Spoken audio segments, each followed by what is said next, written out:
আল্লাহ তাআলা কিয়ামতের দিন সাইয়েদনা নূহ আলাইহিস সালামকে বলবেন, নূহ তুমি কি দাওয়াত পৌঁছিয়েছো তোমার উম্মতের কাছে? নূহ আলাইহিস সালাম বলবেন, হ্যাঁ আমি পৌঁছিয়েছি।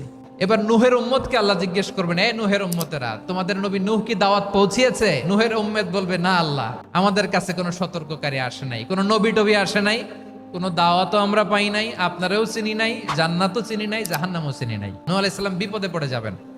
তখন আল্লাহ বলবেন, নূহ তুমি বললা পৌঁছিয়েছো, তোমার উম্মত বলে কিছু পায় নাই। নূহ তোমার কি কোনো সাক্ষী আছে? নূহ আলাইহিস সালাম বলবেন, আছে। কে? উম্মতে মুহাম্মাদি। তখন আমরা বলবো, আল্লাহ, আল্লাহর নবী নূহ আলাইহিস সালাম তিনি আপনি যা যা বলেছেন ঠিক তা তা তার উম্মতের কাছে পৌঁছে দিয়েছে। এবার নূহের উম্মতের সাথে আমাদের ঝগড়া লাগবে। তারা বলবে, তোমরা আসছো আমাদের হাজার হাজার বছর পরে, তোমরা কি করে জানলা? তোমাদের সাক্ষী ধর্তব্য হবে না? আমরা বলবো, আমাদের কোরআনে তোমাদের নবীর কথা আল্লাহ আমাদেরকে জানিয়েছেন, দিন রাত এক করে তোমাদের কাছে তিনি দাওয়াত পৌঁছেছেন, তোমরা কানের মধ্যে হাত